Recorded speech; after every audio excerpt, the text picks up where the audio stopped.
कलिलात्मने सालोकानां त्रिलोकानां यद्विद्यादर्पणाय। जय बोलो आचार्य संत भद्र महाराज की जय। जय परम पूज्य आचार्य शांति सागर जी महाराज की जय। बोलो प्रातः स्मरणे गुरुदेव समंत भद्र मुनि महाराज की जय। जय परम पूज्य आचार्य परीक्षा सुंदर सागर जी महाराज की जय। जय परम पूज्य आचार्य चंद्रप्रभु सागर महाराज की जय। परम पूज्य म दीक्षा गुरु वात्सल सिंधु आचार्य सुयस सागर जी महाराज की जय। जय बोलो परम पूज्य आरिका श्रुतमती माता जी की गणनी आरिका। आता शासून सांगितलं मला म्हटल्यावरच करायला पाहिजे। खूप सुंदर आहे या ठिकाणी सदा सुखदासजीने रत्नकरण श्रावकाचार्यवर टीका लिहिलेली आहे हिंदीमध्ये। मराठीतच सांगू ना? हां, टीका लिहिलेली। तर त्यामध्ये हे उद्धृत केलेले आहेत सल्लेखनाचे श्लोक। हे कोणाचे रचित आहेत वगैरे काय माहीत नाही आहे, फक्त मृत्यू महोत्सव म्हणून हे 18 श्लोक तिथं त्याने दिलेले आहेत, परंतु खूप सुंदर आहेत त्याच्यामध्ये। आता हे प्रकरण चालले क्षमा करायची आणि क्षमा मागायची। जे सल्लेखना जो आहे त्यालाच मृत्यू महोत्सव म्हटलेला आहे। बाकीच्या सगळ्या महोत्सवामध्ये हा सगळ्यात महान उत्सव आहे। बाकीचे उत्सव तर काय रागद्वेष उत्पन्न करणार आहेत, परंतु हा उत्सव जो आहे तो कसा आहे, रागद्वेषाचा अभाव करून पूर्ण वितराग समता भावामध्ये ह्या जीवाला ठेवून तो बरोबर ह्या गतीतून दुसऱ्या गतीमध्ये तो जीवाला घेऊन जाणारा आहे। म्हणजे बोधी समाधी। बोधी म्हणजे रत्नत्रयाची प्राप्ती। जे सगळ्यात दुर्लभ काय असेल तर काय आहे, सगळ्यात दुर्लभ क्रमदुर्लभ तर ते सांगितलं एकेंद्रिय पर्यायापासून पंचेंद्रिय पर्यायापर्यंत। पंचेंद्रियामध्ये पुन्हा मनुष्य पर्यायामध्ये जैन कुलामध्ये पुन्हा हे सगळं देवशास्त्र गुरूंचं सानिध्य जिन्वाने ऐकायला मिळणे, हे सगळे क्रमानं दुर्लभ गोष्टी आहेत। जिन्वाने ऐकल्यानंतर त्याचं ग्रहण करणं दुर्लभ। वाचतोय आम्ही, परंतु कोणाला ग्रहणच झालं नाही तर किती जणांना ग्रहण होतं आहे, खूप कमी लोकांना ग्रहण होतं आहे। ग्रहण झाल्यानंतर धारण करणं दुर्लभ, लक्षात राहत नाही, आज काय वाचलं उद्या लक्षात राहत नाही, ते धारण करणं धारण झालं तरी श्रद्धान करणं दुर्लभ, आणि श्रद्धान केलं तर त्याचं आचरण करणं दुर्लभ, म्हणजे संयम दुर्लभ सांगितलं।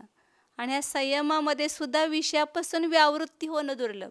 संयम तर आम्ही धारण केला, परंतु थोड्या गोष्टीसाठी लगेच काय होतं, पण विषयामध्ये मन जातं आहे। त्या ठिकाणी पाचेंद्रियांच्या विषयामध्ये जरा उकडा लागलं की आता थोडं थंड वारं यावं, आहार करावं लागले, थोडं काहीतरी गोड मिळावं, थोडं काहीतरी तिखट मिळावं, थोडं आंबट मिळावं, काहीतरी मग हे सगळ्या विषयामध्ये प्रवृत्ती आहे ना, तर त्या विषयापासून व्यावृत्ती होणं हे अत्यंत दुर्लभ। संयमापेक्षा सुद्धा त्याच्यामध्ये दुर्लभता सांगितली, आणि ते सुद्धा सगळं झालं, परंतु शेवटी बोधी आणि त्याच्यापेक्षा समाधी सगळ्यात दुर्लभ काय असेल तर समाधी आहे। कारण का आज आपण बघतो की किती जण संयम धारण केलेले आहेत, परंतु समाधी किती जणांना मिळाली, किंवा समाधी ही ज्याला आपण म्हणतो अंतर्मुहूर्तासुद्धा होऊ शकते समाधी, होत नाही असं नाही अनेकांची, कारण अंतर्मुहूर्तापासून 12 वर्षेपर्यंत त्याचं काळ सांगितलेला आहे। परंतु हे जे क्रमशः जे काय सांगितलेलं आहे की सगळ्या आहार पाण्याचा त्याग करून क्रमानं जे काही ह्याच्यामध्ये सगळं सांगितलेलं आहे, त्या क्रमानं हे जे समाधी मिळणं हे फार दुर्लभ आहे। शांतीसागर महाराज झाले, त्यांची समाधी झाली, नंतर राजतमती मातांची एक ऐकली, आता श्रुतमती माताजींची हे समाधी ऐकते की असं एवढ्या दिवसपर्यंत, म्हणजे हे एवढे दिवस किती परिणामांची विशुद्धी होऊन किती कर्माची निर्जरा होणार, आणि किती त्या ठिकाणी दृढता संस्कार हे भरभावामध्ये घेऊन जाणार हे संस्कार। आता इतके संस्कार दृढ होणार रत्नत्रयाचे की रत्नत्रय माझं कधी च्युत होऊच नये म्हणून सांगितलं ना। समाधी कशाला म्हणायचं, बोधी आणि समाधीमध्ये काय अंतर आहे तर सांगितलं ना आचार्यांनी की बोधी म्हणजे काय तर रत्नत्रयाची प्राप्ती हे आहे बोधी, प्राप्त करून घ्यायचं, ते धन मिळवायचं म्हणतो ना, आणि धन मिळवून काय करायचं ते आपल्या घरापर्यंत घेऊन जायचं। तसं ही तर हे रत्नत्रयाची प्राप्ती करणं ही बोधी आहे, आणि ते परभावापर्यंत घेऊन जाणं ही समाधी. आपण समाधी झाली म्हणजे काय झालं, तर रत्नत्रय रूपी धन तो घेऊन गेला परभावामध्ये, जे सुटलं नाही त्याचं सम्यक्त्व, की तो सम्यक्त्व घेऊनच पुढच्या भावामध्ये गेला आणि संयम धारण करून पंडित मरण झालं त्याचं, तर त्याला समाधी असं म्हटलेलं आहे. मग ही समाधी साधण्याची मला दुसरी कशाची ईर्ष्या आजपर्यंत जास्त म्हणजे कधी आठवत नाही, कोणाच्यावर ईर्ष्या केलेली कुठल्या बाबतीत, ज्ञानामध्ये असू दे किंवा कशामध्ये पण असू देत. परंतु आता मात्र माताजींची खूप ईर्ष्या व्हायला लागलेली आहे की यांना एवढं सगळं मिळाले, मला मिळणार का नाही,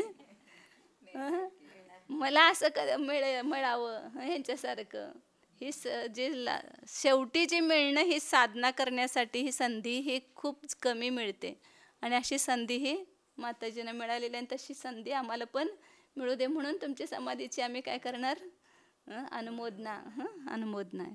तर ह्या ठिकाणी त्या संलेखनेतलाच एक जो हे आहे बिंदू आहे, त्यातलंच एक जी प्रक्रिया आहे क्षमाभाव, सगळ्यात महत्त्वाचं हे आहे की शेवटी कोणाच्याबद्दलही आपल्या मनामध्ये एक किंतुसुद्धा न राहणं. आणि क्षमा मागणं सोपं आहे, क्षमा करणं अवघड आहे. आपण कोणी पण क्षमा केली, हां आमची क्षमा म्हणतो, परंतु आम्ही क्षमा मागतो, परंतु कोणी काही आपल्याबद्दल जर विपरीत केलं असेल किंवा प्रतिकूल केलं असेल तर त्याच्याबद्दल क्षमाभाव ठेवणं, की त्याच्याबद्दल द्वेषभाव मनामध्ये येणं, ह्याने माझं अमुक केलं होतं अमुक वेळी, असं कधी मनामध्ये न येणं, त्याला म्हणायचं क्षमाभाव केला आपण त्यांच्यावर. नाहीतर आम्ही आणि परत 50 वर्षापर्यंत सांग त्यांनी त्यावेळेला असं आमचं केलं होतं, त्यांनी मला असं बोलले होते, महाराज आले त्यांनी मला असं टोचलं होतं, म्हणजे ते जर आपल्या मनामध्ये शल्य असेल तर आमचा क्षमाभाव झालेला नाही. म्हणून क्षमाभाव करणं हे, म्हणून खम्मा मी पहिल्यांदा म्हटलं, मी क्षमा करतो आणि मग क्षमा मागायची, की माझं काय घडलं असेल, माझं काय अपराध घडला असेल तर तुम्ही पण मला क्षमा करा. क्षमा करणं आणि क्षमा मागणं, हां दोन्हीमध्ये अंतर आहे. क्षमा करतो कधी आपण, तर क्रोधाचा पूर्णपणे अभाव व्हायला पाहिजे, आणि क्षमा मागण्यासाठी मानाचा अभाव व्हायला पाहिजे. क्षमा का मागत नाही, मान कशी अडवा येतो, आणि क्षमा का करत नाही, अंतरंगामध्ये क्रोध आहे, त्याच्याबद्दल वैरभाव आहे, तर क्षमा करत नाही आपण त्यावेळेला त्यांना. म्हणून ह्या क्रोध आणि मान दोन्ही कशाला आपल्या वश करण्यासाठी, त्याचा अभाव करण्यासाठी क्षमा करणं आणि क्षमा मागणं हे दोन्ही सांगतात ह्याच्यामध्ये. हे पूर्वीचं झालेलं आहे, इथून वाचूयापर्यंत. अरे जो कोऊ आप सु बिना कारण अभिमान सु वैर करने वाले पाहिजे वाटतं, काणे वाले हे असं झालंय तिथं. अभिमान सु वैर करने वाले हे तिनसु नम्रीभूत होय क्षमा ग्रहण करावे. काय जण काय करतात, विनाकारण अभिमान, मी का त्यांना नमतं घेऊ, मी का त्यांच्याशी बोलू. दोघं जण बोलत नसतात, ते काय म्हणतात तो बोलत नाही म्हणून मी बोलत नाही, तो काय म्हणतो तो बोलत नाही म्हणून मी बोलत नाही, तो बोलला तर मी बोलेन, त्याला काय वाटतंय तो बोलला तर मी बोलेन. तर हे काय मनामध्ये, दोघांच्या मनामध्ये अभिमान, अहंकार, मी काय पहिल्यांदा नमणार नाही, तो नमला तर मी नमतो. मग आपल्याला त्याचं कल्याण करायचं की आपलं कल्याण करायचं आहे, तिथं आपण हा विचारच करत नाही. मी जर नमतं घेतलं तर त्याच्यामध्ये माझा कमीपणा नाही, उलट मी माझ्या आपल्या आत्म्याचं त्या ठिकाणी हित आहे. कारण का आपल्यामध्ये नम्रीभूतपणा आला तर तो आपल्या स्वतःच्या परिणामांच्या विशुद्धीसाठी, आपल्या कर्मनिर्जरेसाठी, आपल्या पुण्यबंधासाठी तो कारण आहे. परंतु आपल्याला नेहमीच काय वाटत असते की आपण जर मागं सरलो तर आपला कमीपणा वाटेल. परंतु सांगतात की अभिमानसू, जे काय अभिमानानं आपल्याशी वैर करतात, तिनसू नम्रीभूत होय क्षमा ग्रहण करावे. म्हणून म्हणले ना, गाली का जबाब गोली से, ते म्हणतात ना, त्यापेक्षा आम्ही ते कोणी आपल्याला शिवी दिली तर त्याचं काय करणार नाही आपण, त्याचं उत्तर कशाला द्यायचं नाही, क्षमाभावानं. कोणी पण आपल्याला शिवी जरी दिली तरी त्याला खूप चिंतन, आपल्या इथं आचार्याने एवढं आपल्याला औषधी दिलेले आहेत ना, औषधाचं कपाट भरलेलं आहे की प्रत्येक वेळा कसा विचार करायचा, कसं चिंतन करायचं, आध्यात्मिक विचार आहे, नीतीचा विचार आहे, कर्णानुयोगाच्या दृष्टीने विचार आहे, ते सगळे चिंतन जर आपण केलं तर आपल्याला हे कषायभाव उत्पन्नच होत नाहीत किंवा आपल्यामध्ये अशा प्रकारचा वैरभाव राहणार नाही. म्हणून तिथं सांगितले वैर करणेवाले तिनसू नम्रीभूत होय, नत होणं नम्रीभूत होणं, क्षमाग्रहण करावे, त्याला क्षमाग्रहण करायला लावायचे की जी मी काय, तो जर मागत नसेल वैरभावानं तरीसुद्धा आपण स्वतःहून असं नम्रीभूत व्हायचं की माझ्यामुळे तुम्हाला खूप पीडा झाली, खूप त्रास झाला, तर तुम्ही मला क्षमा करा, मी तुम्हाला क्षमा करतो. जो मेरी भूल चूक भई है, जो मैं आप सारिकणी ते अपुटा होय रहा, माझी चूक झाली वास्तविक, तुमच्यासारख्यांपासून मी काय झालो, अपुटा राहा म्हणजे वेगळं राहिलो, अलिप्त राहिलो, ते तुमच्याशी बोललो नाही, नम्रीभूत झालो नाही, ही माझी चूक आहे, तुमची काही चूक नाही. मैं अज्ञ आपसू प्रार्थना करू हूँ, मी स्वयं कोण आहे, अज्ञानी आहे. आम्ही म्हणा मी कुठं अज्ञानी आहे, मी तर एवढं ज्ञानी आहे. ज्ञानीच असं म्हणतो, मी अज्ञानी आहे. कोण म्हणतो, अज्ञानी म्हणत नाही, अज्ञानी म्हणतो मी फार शहाणा आहे. परंतु म्हणलं नाही, जो ज्याच्यामध्ये गुण भरलेले आहेत तो कधी गुण आपले सांगत नाही, आणि ज्याच्यामध्ये गुण नसतात, थोडेसे गुण असतात, तो काय करतो, अदबरी घगरी छलकत जाय. थोडं पाणी भरलं असेल तर ती घागर वाजवत राहते, तसं थोडे गुण असणाराच व्यक्ती हे करतो. मग ते सांगतात की ज्ञानी काय म्हणतो की मी अज्ञानी, तुम्हाला मी प्रार्थना करतो की मेरा अपराध क्षमा करो, काही सुद्धा माझ्याकडून घडलं असेल, तुमचे मन दुखवलं असेल, जे काही चूक झाली असेल तर ते सगळं तुम्ही काय करा, विसरून जावा, क्षमाभाव धारण करा. आप सारी के सज्जनी बिना कोण बक्षीस करे, किती सुंदर सांगितलं. तुम्ही सज्जन, आप तो सज्जन है, तुमच्यासारख्या सज्जन व्यक्तीशिवाय असं मला उपहार, असं बक्षीस कोण देणार, कशाचं बक्षीस, क्षमाभावाचं. तर तुम्हीच एवढे दयाळू आहात, एवढे करुणावान आहात की तुम्ही मला काय करणार, नियमानं क्षमाभाव करणार, क्षमाधारण करणार. त्यामुळं असे म्हणजे त्या समोरच्या व्यक्तीच्या मनात राहील का असं, आपण जर एवढं विनयानं नम्रतेनं जर हे झालो तर त्या समोरच्या व्यक्तीसुद्धा काय होतं, नम्र होतोच हे नियमानं. आणि नाही झाला तर आपला काहीच तोटा नाही आहे. समजा समोरचा व्यक्ती नाही झाला तर आपला काय तोटा आहे का, आपला फायदाच आहे. तो झाला तरी फायदा आहे, नाही झाला तरी सुद्धा आपला फायदा आहे. कारण आपण काय करतो, नेहमी दुसऱ्यांच्याकडे बघतो, मी किती बघितलं, किती बोललो, मी किती त्याला सांगितलं, तरीसुद्धा तो बदलतच नाही. हां, आपण आपल्यासाठी करायला पाहिजे, म्हणजे मग आपल्याला काही त्रास होत नाही. तो ऐकला नाही तरी पण त्रास होत नाही. माझं पण असंच घडायचं, म्हणजे कुणाला तर मी सांगायचे ना, ते काय ऐकत नव्हते. मला ऐकत नसलं मला काय वाटत नाही कोण माझं ऐकलं नाही तरी, कारण का मी त्याच्या चांगल्यासाठी सांगितलं. मग ते सांगत असताना माझ्या मनामध्ये त्या व्यक्तीविषयी दयाभावच होता, करुणाभाव होता. मग त्याचं फळ मला मिळणार आहे ना. तो नाही ऐकला तर मी जे त्याच्या चांगल्या बद्दल भाव केले त्याचं फळ कुणाला मिळणार, आपल्याला मिळणार. तो नाही ऐकला तर मिळणार नाही का, भाव फळ मिळणार नाही का, मिळणारच ना. फळाची पण अपेक्षा काय की माझं वेळ चांगल्या ह्याच्यात गेला ना, त्याला समजून सांगत असताना माझा वेळ चांगल्या भावनेमध्ये गेला, माझे परिणाम सुधारले, त्याचे नाही सुधारले तर नाही सुधारले, त्याच्या असतील त्याच्या हे ज्या होणार त्याची तर सुधरेल, नाहीतर आपलं तर काय वाईट होत नाही कोण ऐकलं नाही तर. परंतु दुसऱ्यांना चांगलं सांगतच राहायचं आपण. म्हणून काय सांगतात की असे क्षमाभाव जर आपण धारण केला की माझ्यासारखा तुमच्यासारख्यांच्यापासून मी अलिप्त राहिलो, मी ओळखलंच नाही तुम्हाला, मी तर अज्ञानी आहे, तुम्ही तर खूप सज्जन आहात आणि तुम्हीच मला काय करणार, क्षमाभाव करणार, असं तुमच्यामध्ये एवढं उदारता आहे. असं त्यांच्याबद्दल सांगितलं. कधी पण घृणेचं उत्तर आपण प्रेमानं द्यायचं. घृणा से घृणा नष्ट नाही होती है, घृणेनं घृणा कधी जात नाही.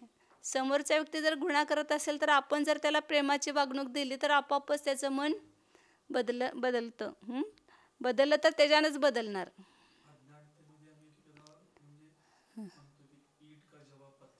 हां, तेच मला मगाशी म्हणायचं होतं. परंतु गोली का भी जवाब गाली से भी नहीं देंगे, असं आपण नारा घालायला पाहिजे. गोळीचा पण जबाब आणि गालीनं पण देणार नाही. महात्मा गांधी कसे, घाला गोळ्या किती घालायच्या, आम्ही समोर उभा आहे तुमच्या. तसं एवढा क्षमाभाव आपल्यामध्ये असायला पाहिजे. और जो आप किसी का धन धरती दाब लई होय तो उनको दे राजी करे. कुणाचं कधी काय आपण वस्तू धन किंवा हे लुटलं असेल किंवा आपण हडप केलं असेल तर ते त्याचं एवढं मोठेपणा ठेवायचं की ते परत द्यायचं. जो मैं दुष्टता करी आपका धन राख्या तथा जमीन जायगा खोसगे. ते काय काय शुद्ध दिसते त्याच्यामध्ये, खोसी खोसी खोसी चिन्ह खोसी खोसी आहे, खोसगे नाही ते. दुष्टतेनं कुणाचं धन ठेवून घेतलं असेल, कोणतरी ठेवायला देतात ना आणि विसरून गेले, एवढं दिलं होतं तर तेवढंच ठीक आहे. 10,000 दिले होते, त्यांनी 5,000 मागितले, मग काय विसरलाय तो काय 5,000 आपल्याजवळ. मी तर काय त्याची चोरी केली नाही असं म्हणून तो हे करतो. परंतु ते सुद्धा काय आहे, त्याला सांगायला पाहिजे की तू 10,000 मला ठेवायला दिला होतास, तू विसरलास, हे तुझे. एकदा एक घटना घडली होती. आमचे पूर्वाश्रमीचे वडील उदबत्तीचा धंदा करत होते. मग ते पिशवी असायचे त्यांचे, एका पिशवीत पैसे असायचे, डबा असायचा खायचा वगैरे. तर असं जाता जाता ती पिशवी पडली रस्त्यावर, कुठं सायकलवरनं कशी तर पडली. तर एका हॉटेलवाल्याने ती पिशवी ठेवली आणि तो शोधत होता की हा कोण व्यक्ती आहे असं. 3 आठवड्यानंतर परत आमचे वडील तिथे गेल्यानंतर त्याला वाटलं की ह्यांचं एखाद्या वेळेस असतील म्हणून त्याने विचारलं नाव वगैरे. मग ते सगळं ते वही होती, नाव होतं म्हणून त्यावेळेला त्याने जे पूर्ण डबा बिबा त्यात जसं सामान होतं, जे काय भाकरी वगैरे तशीच सगळं होतं, ते पैसेसुद्धा सगळे. म्हणजे त्यांनी परत असे प्रामाणिक व्यक्तीसुद्धा असतात की हां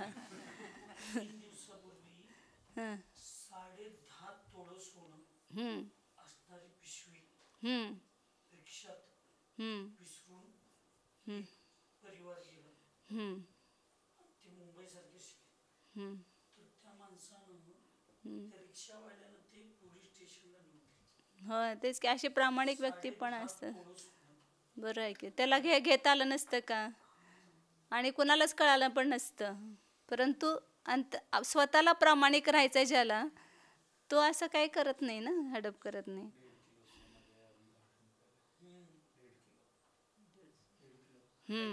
पलटणची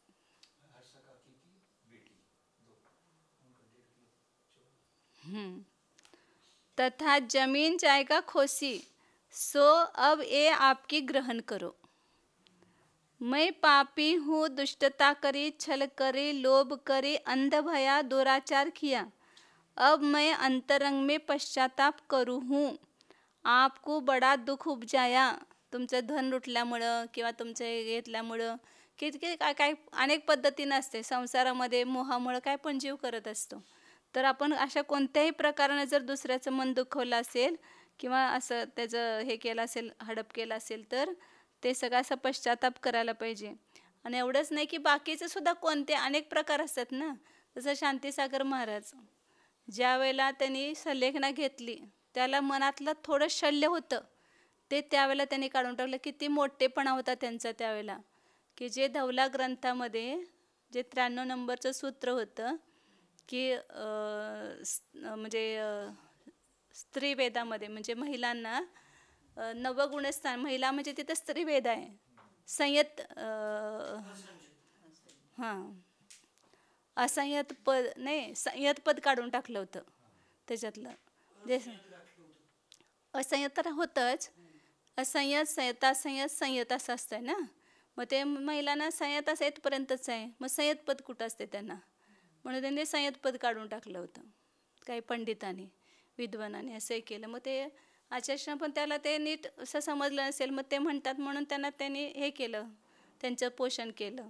मग खरं तर ते त्यांना सतत अंतरंगामध्ये शल्य राहिलं होतं. तर त्यांनी शेवटी ह्यांना बोलवलं ते सोलापूरच्या पंडितजींना आणि त्यांना सांगितलं की तुम्ही ते तारपत्रीमध्ये हे सुधारणा करा, हे माझी जीवनात चूक झालेली आहे, हे आगमाचा लोप करणं योग्य नाही आणि तुम्ही तिथं संयतपद घालून ते नवीन पत्र तयार करा, असं त्यांनी शेवटी आज्ञा दिली. त्याला त्यांचं मन निश्चल्य झालं आणि मग त्यांनी सल्लेखना साधली आपली. म्हणजे सल्लेखनाच्या वेळेला थोडंसुद्धा कुठलं मनात शल्य असेल ना तर सल्लेखना पण व्यवस्थित होऊ शकत नाही, हे त्याने त्यावेळेला म्हणजे हे केलं.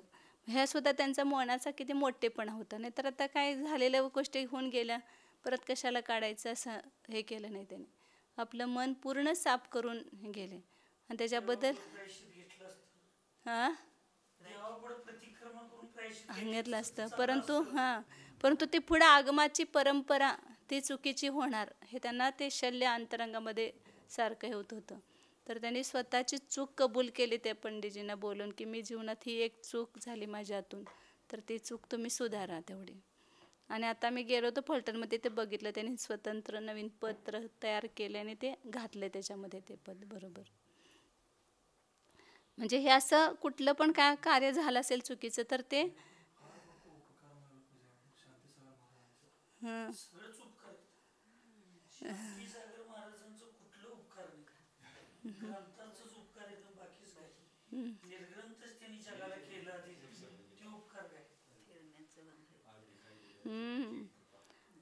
आणि किती त्यांच्या जीवनातूनच आपल्याला दाखवून दिले त्याने. त्यांचं जीवनचरित्र वाचलं की खरं कळतंय त्यांचं कसं काय ते.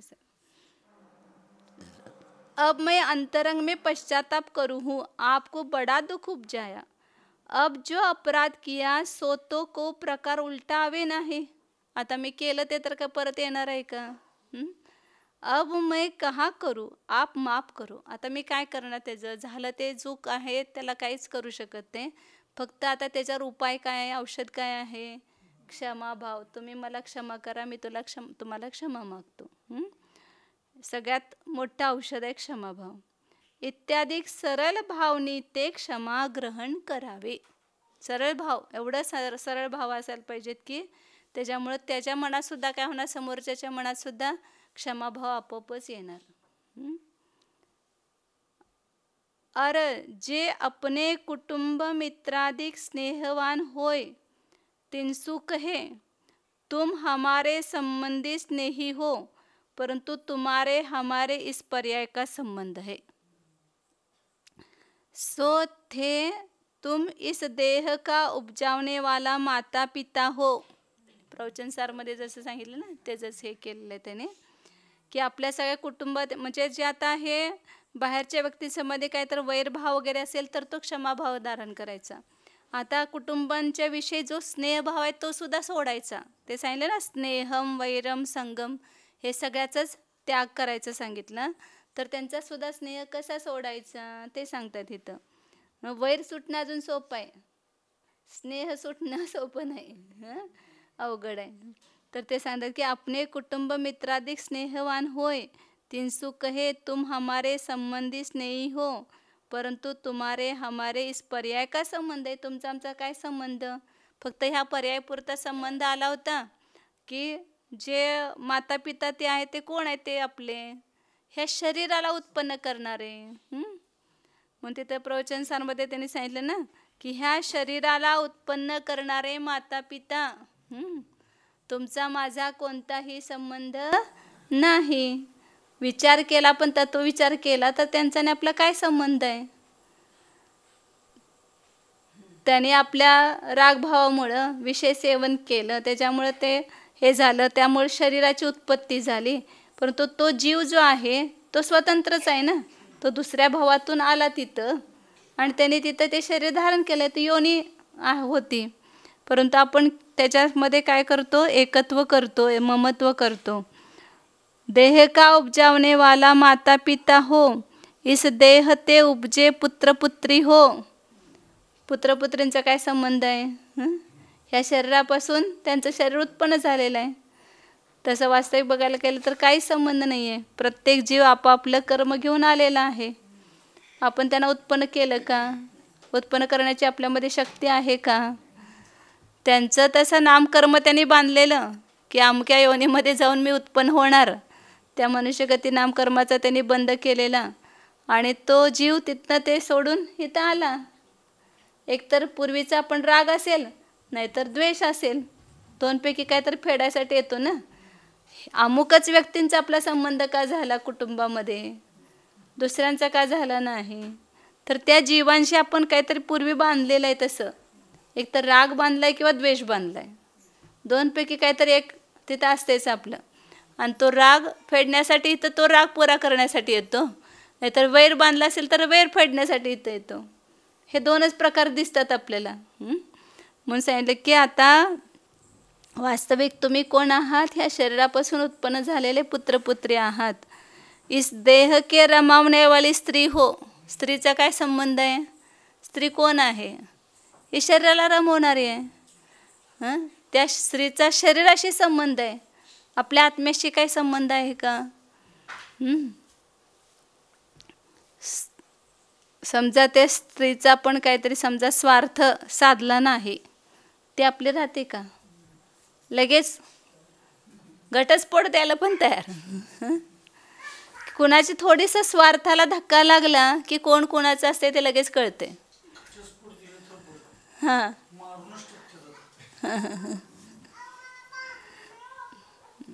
ते तर काय म्हणायचं, कशाची अत्यंत तीव्रता,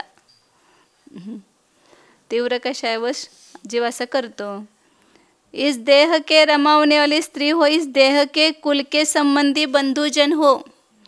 तुम्हारे हमारे इस विनाशिक पर्याय का संबंध येते काल रया. तुमचा आणि आमचा ह्या विनाशिक पर्यायाचा संबंध सगळे थोडा काळापुरताच संबंध आहे ना. नदी नाव संजोग बहुमेला. जसं आपण कुठल्या तर नदीतून जात असेल, नावेमध्ये एकत्र सगळेजण बसलेले आहेत, मग तिथून इथं त्या कडेला जाईपर्यंत मग मैत्री होते. तुम्ही कोण कुठून आला, मी कुठून आलो.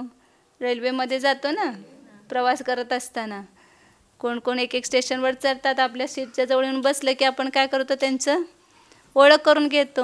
मग तिथे एक जाईपर्यंत एक अर्धा दिवस एक दिवस त्यांची आपली मैत्री होते. उतरायला लागलं की परत सगळं या असं करून हे करतो, आपण निरोप देतो. तसंच आहे इथं. हे घर म्हणजे एक नावच आहे, किंवा हे घर म्हणजे एक काय यात्रा वाहन आहे.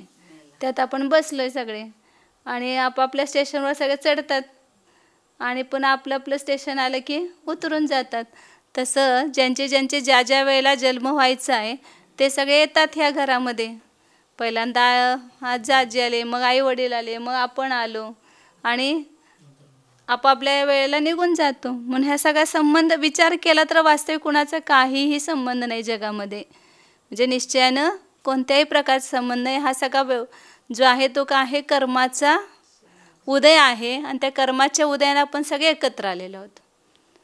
कर्माचा जर उदय नसता समजा आपला, तर आपण एकत्र आलो असतं का इथं? काहीतरी असं पूर्वी आपण असे काहीतरी भाव केलेले की ते एकत्र आलो सगळे. तुम्हारे हमारे इस विनाशिक पर्याय का संबंध येते काल रया, और यो पर्याय आयु के अधीन है. ही पर्याय कशाच्या अधीन आहे? आम्ही कशाच्या अधीन मानतो? माझ्या अधीन आहे सगळं. सगळं काय मी करल तसं होणार. हे शरीर नेटकं कोण ठेवलं आहे? मीच ठेवलं आहे.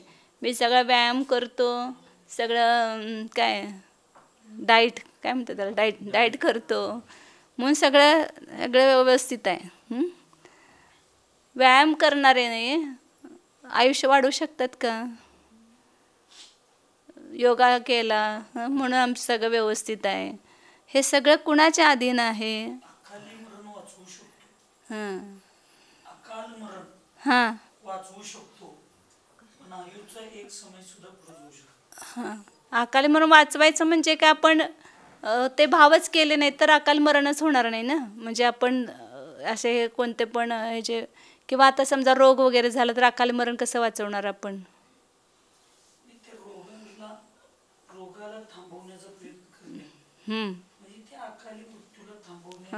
परंतु ते सगळे रोग बरे होतातच असं नाही ना. परंतु काही रोग बरे होऊ शकतात. हां हां पुरुषार्थ आपण ते आपले भाव आहेत म्हणून ते करणार पुरुषार्थ.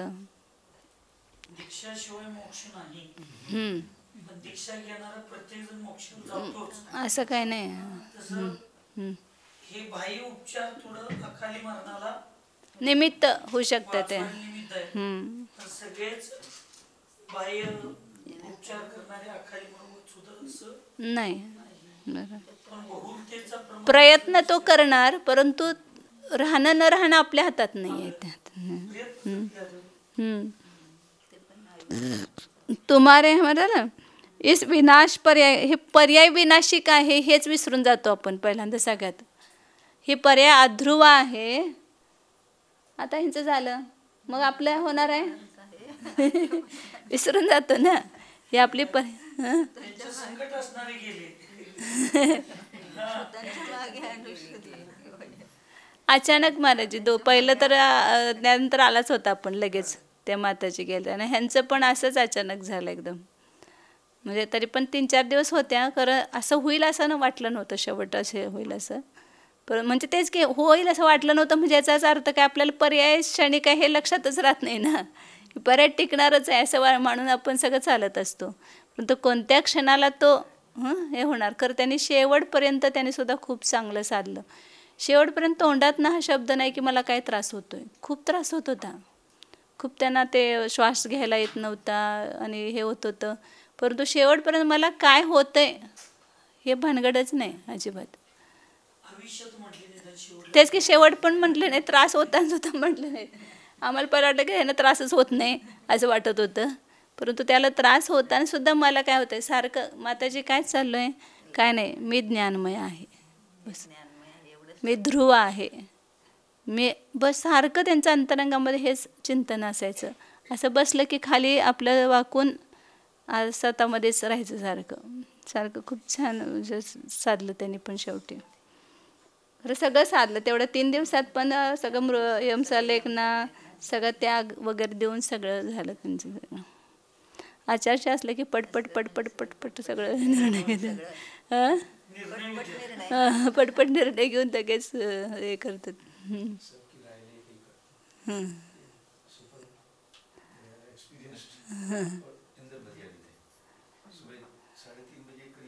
जरा थोडंसं ते मोह असतोच ना. इंद्रजी भाई किती म्हटलं तर आई म्हणजे थोडंसं असतेच की राग. म्हणजे त्यांना आज वाटत होतं उद्या सकाळी औषध गेल्यावर बरं वाटेल म्हणून जरासं ते हे करत होते रात्री. मग मी त्यांना समजावून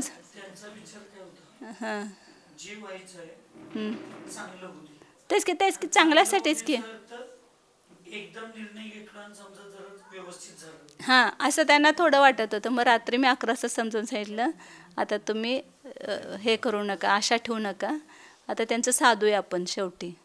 मग जरा तयार झालं रात्री 11 वाजता वगैरे. मग ते एक थोडी दिली नाही सलेखनं. मग 3 वाजता म्हटलं आता तर काही शक्यच नाही. म्हटलं आचार्यानं बोलवा आणि सलेखनं देऊन टाका. लगेच त्यांनी बोलवलं तातडीनं आणि अर्धा-पाऊण तास एक साथ.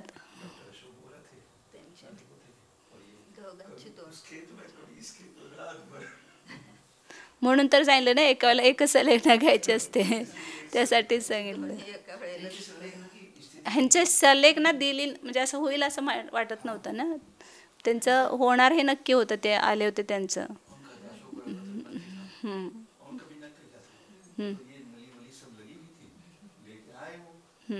हमने कहा डॉक्टर से कितनी देर रुकने वाले, यदि नली निकालूंगा तो महाराज जी 5 मिनट भी रुकेंगे तो हमें उम्मीद नहीं है. मैंने ठीक है. माता जी ने बताया बाहुली में पढ़े हुए हैं, सब बताया उनका. ते बाहुबलीचेच विद्यार्थी होते ना. घर घर जाके समय साथ पढ़ाया. इतने ज्ञाता थे. उनको दीक्षा दे दी. फिर मैंने कहा चलो इनको आहार कैसे कराएंगे, ये तो बैठ ही नहीं पा रहे तो खड़े कैसे होंगे. बिना खड़े आहार करा नहीं सकते. यम से लिखना उसी समय दीक्षा यम से लिखना एक साथ. और यम सेकना दी 22 घंटे जिए वो, ये ट्यूब सब निकालने के बाद भी. शाम को माता जी ने उनको समय सार की गाथा, इतना आनंद लिया उन्होंने. जो रसिक होता है ना तो वो चीज मिल जाए, बहुत आनंद उनको. 22 घंटे तक जिए. फिर नली निकालने के बाद वो आधे घंटे की भी त्यांना असं घरचे लोक म्हणाले की त्याने असं खूप इच्छा होती त्यांना पिंची घ्यायची म्हणजे संयम घ्यायची. म्हणजे त्यांचे जर भाव असतील तर त्यांना आनंद होणार. मग त्यांचे भाव होते लगेच त्यांना खूप आनंद झाला. म्हणजे 3 दिन पहले अनुवीक्षामती माता जी की हम सब भक्ति कर लिया आहार की और हम उठ गए. पहले हम 4 कदम चले, वो सोजन तोड़ता हुआ है. महाराज जी क्या हुआ. कल माता जी तो ऐसे माता तुरंत जे घ्यायलाच त्यावेळेला असं वाटलं होतं. पर वो आग जैसे फट गई थी उनकी ऐसे, फिर भी 5-10 मिनट उनको किया और करके थोड़ा उनको चेतना आ गई. अनुमान लगा इन लोगों ने किया सब, फिर आगे चेतना, सब लोगों ने आहार किया, फिर भी ऐसा लग नहीं रहा था कि चली जाएगी. फिर किया और अगले दिन बहुत अच्छी, इतनी सरल, इतनी एक बार मला काय पाहिजे क्या, मुझे काही त्रास है क्या, मुझे मला हे लावा, मला हे करा, मला हे काय काय कुछ भी नहीं, कुछ भी नहीं. और जैसे यहाँ साधु बैठे सब ऐसे साधुओं को रखा था अंदर. माता जी थी, दूसरी माता जी थी, सक्षमती माताजी होते. माता जी भी थी ना उसमें. चलो. यहाँ विषय चल रहा, बहुत अच्छा विषय चल रहा, क्षमा का. खोलो इसको. बोला आप भी दोनों आचार्य समझाओ. और नहीं, आप बोल सकते दोनों भी, हम तो पढ़ेंगे खाली, आप बोल सकते. इतनी सुंदर वस्तु है. यदि संलेखना के समय एक लकड़ी की फांस जैसे घुस जाती है ना, वो वेदना देती रहती है. अपनी जो बात एकांत में कहने की एकांत में, और जो सामूहिक कहने की सामूहिक, निर्यापाकाचार्य के सामने डाल दो उनके चरणों, अपने हल्के हो जाओ. बस मेरे पास कुछ सब कुछ भी विकल्प नहीं रहना चाहिए. चाहे लंगोटी की दूर, यानी अपने हृदय के अंदर, अपने मन के अंदर निरापाचार्य इसीलिए है. जो कुछ भी मेरे से हुआ है, जो कुछ भी गलती हुई है, जो कुछ भी हुआ है, सब उनके चरणों में डाल. भगवान अब आप क्षमा करो मुझे, मेरे ये अपराध हुए, मुझसे क्षमा करो. किसी के प्रति भी हुई, अभी बताया ना, किसी आदमी के प्रति यदि कुछ भाव हो गए हों, अपने क्षमा मांग के अपने को हल्का कर लो. दूसरा हल्का हो या नहीं, उसकी वो जाने. हमें तो अपने को अब हल्का करना. कुछ भी ऐसा नहीं रहना चाहिए हृदय के अंदर कि अब बस मुझे ये बताना रह गया. सब जो कुछ भी हुआ इनके चरणों में डाल दो. सबसे क्षमा, बहुत अच्छा. और कुछ भी बोल. मुख्य बोलिए हम. स्ववचन बाधित बोलायला असं करतात.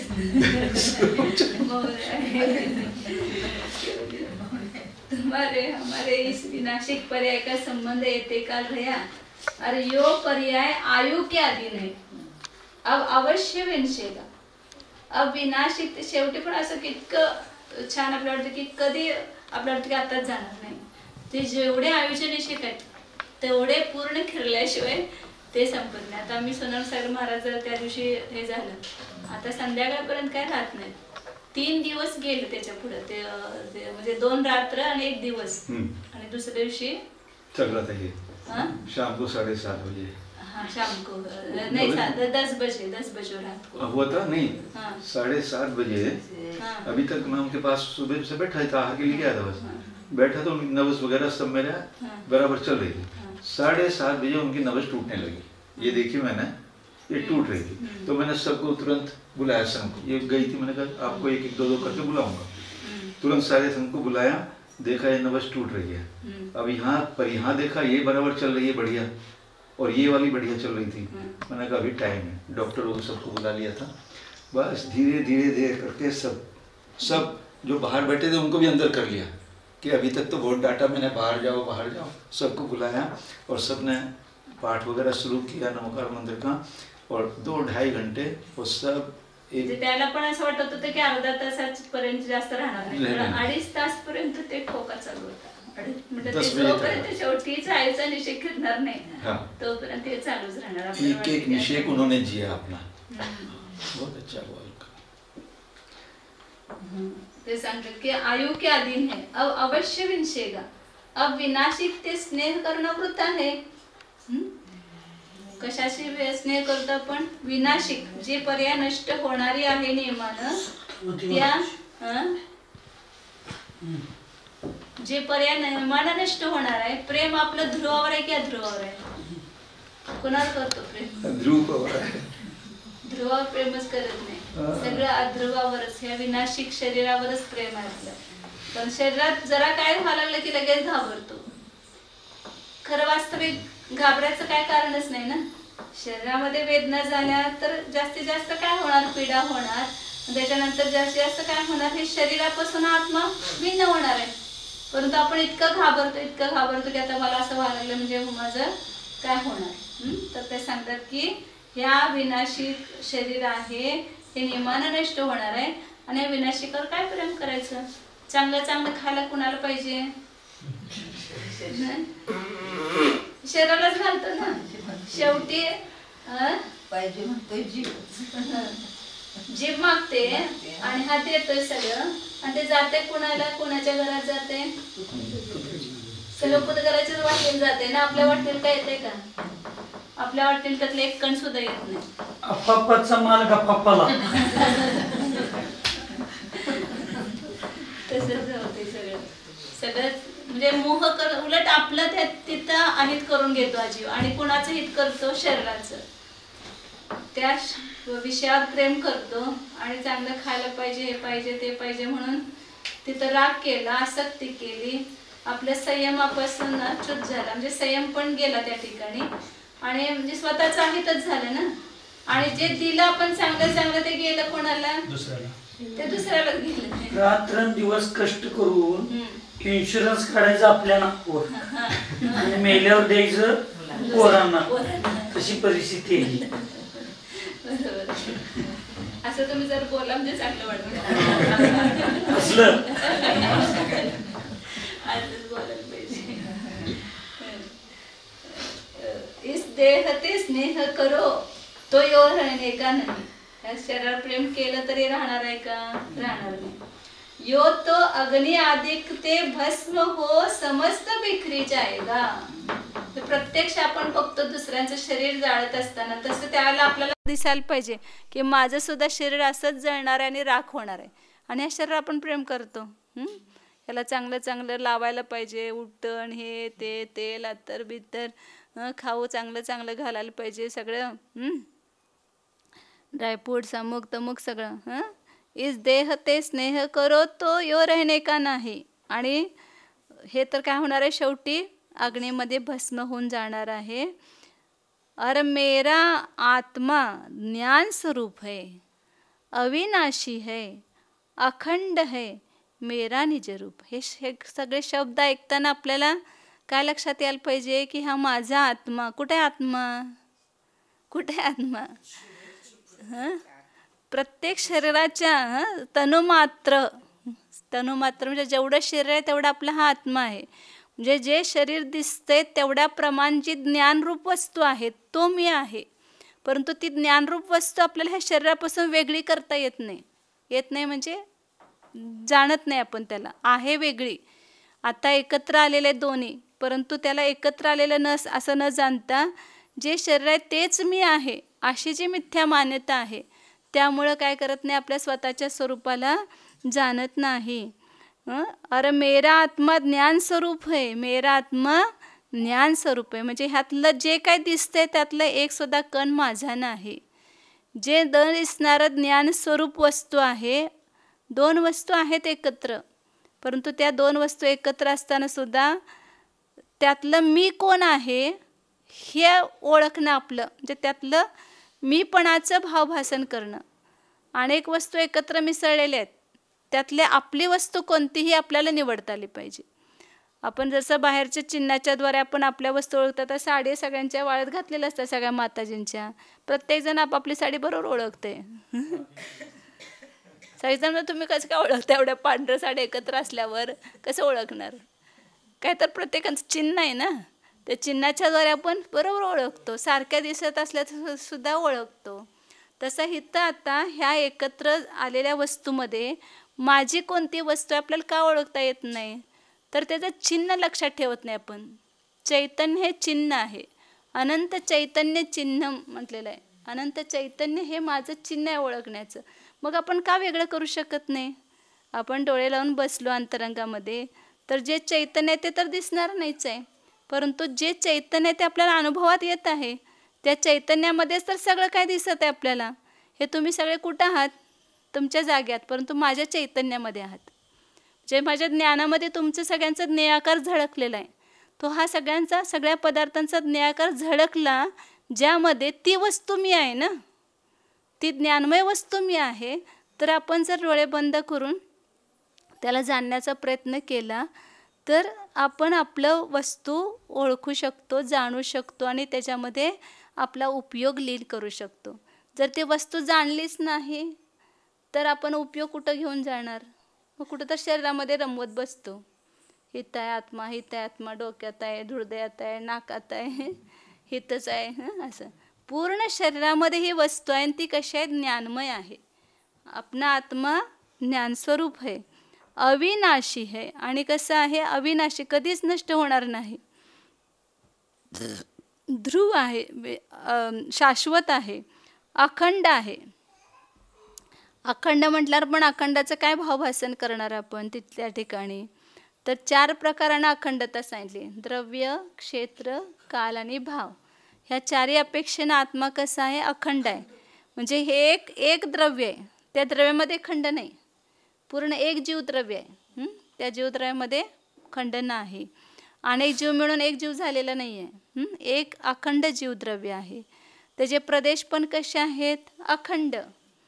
म्हणजे असंख्यात प्रदेश म्हटले, असंख्यात समजून सांगण्यासाठी, परंतु असंख्यात म्हणजे वेगवेगळे आहेत का प्रदेश? ते जसं परमाणू सुट्टे होऊ शकतात आणि ते परमाणू जोडले की स्कंद बनतो, तसं हे असंख्यात प्रदेश जोडले जाऊन हे झालेले आहेत का? ते एकत्र आलेत का? नाही. तर अखंड असून सुद्धा त्याच्या असंख्यात प्रदेश असून सुद्धा अखंडच आहे. त्याचे तुकडे होत नाहीत. म्हणजे किती लांब होईल, पूर्ण लोक प्रमाण होईल, परंतु तो कधी तुटून वेगळे होणार नाही. त्याचे प्रदेश खेचले जाणार, सगळे पसरणार ते प्रदेश, परंतु ते कधी तुटून वेगळे होणार नाहीत. म्हणून तसं अखंड आहे म्हणून सांगितलं. असंख्यात प्रदेश असून सुद्धा कसं आहे? अखंड आहे. हा, संकोच विस्तार म्हणजे ते प्रदेश पसरले जातात. प्रदेश लोकाकाशाचे जेवढे आहेत तेवढेच प्रदेश आहेत, तेच संकुचित होऊन राहतात आणि तेच विस्तृत होतात, परंतु त्याची अखंडता कधी नष्ट होत नाही. म्हणजे तसा बघायला गेलं तर एकच प्रदेश आहे, कारण अखंड आहे ना, तुटतच नाही त्यामुळं. परंतु जी प्रदेशाची कल्पना केली की एक परमाणू आकाशाच्या जेवढ्या भागाला व्यापतो, त्यानं जर ते मोजले तर ते असंख्यात होतात प्रदेश. परंतु ते अशा असंख्यात कण वेगळे आहेत का? त्याचे असंख्यात अंश वेगळे आहेत का? नाही. हां, तर कसं म्हणजे खंड असून सुद्धा अखंड, अनेकांत आहे तिथं. आता तुम्ही सर्वथाच अखंड म्हटलं आणि सर्वथाच जर त्याला हे म्हटलं की त्याच्यामध्ये अंशच नाहीत, तर मग काय होईल? एकच अंश राहायला पाहिजे मग.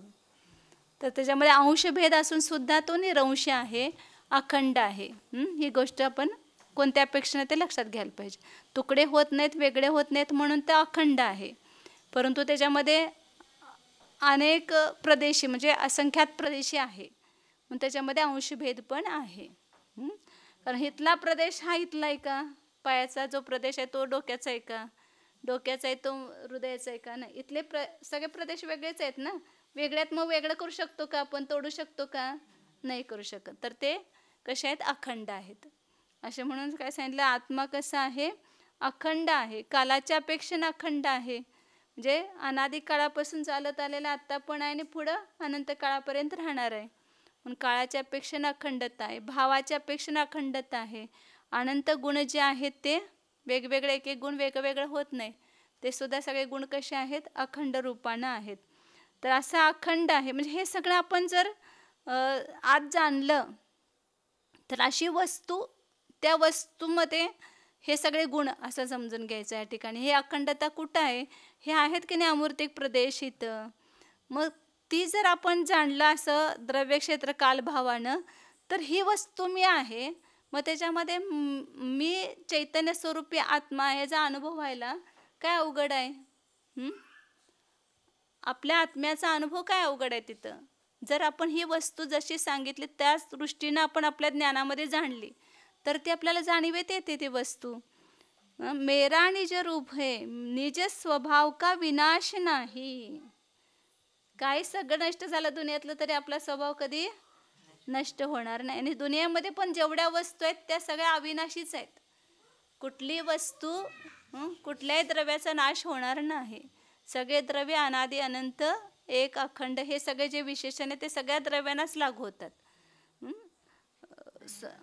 हां ज्ञेयाच्या अपेक्षेने पण जीव आपण प्रत्येक ज्ञेयाला भिन्न भिन्न जाणतो आहोत. तर त्याच्या ह्याने पण खंड होत नाही आपल्यामध्ये का? ज्ञानाच्या अपेक्षेनं नाही ज्ञेयाच्या अपेक्षेने पण नाही. नाही, ज्ञान अखंडच आहे ना. कोणतंही ज्ञेय झळकलं तर त्या ज्ञानामध्ये काही विकार होतच नाही ना. ज्ञान ज्ञानच राहतंय. त्यामुळे याच्या अपेक्षेने पण अशुद्धता नाही, जे अखंडता खंडन आहे. न्यायाकाराच्या द्वारे खंडित होत नाही आत्मा. जसं आरशामध्ये कोणताही पदार्थ झळकला तर त्याच्या स्वच्छतेमध्ये काही विकार उत्पन्न होत नाही. तसं आपल्या ह्या ज्ञानामध्ये कोणालाही जाणलं आपण जगातल्या कुठल्याही पदार्थाला तर त्या ज्ञानामध्ये काही विकार उत्पन्न होत नाही. निज स्वभाव का किती वाजे बघा, वेळ झाली. निज स्वभाव का विनाश नाही, ज्याका संयोग है ताका अवश्य वियोग है. ज्याचा संयोग आहे त्याचा वियोग आहे. संयोग कोणाचा झालाय? शरीराचा. त्याचा वियोग होणारच नियमानं. परंतु आत्मा कसा आहे? असंयुक्त आहे, असंयोगी आहे.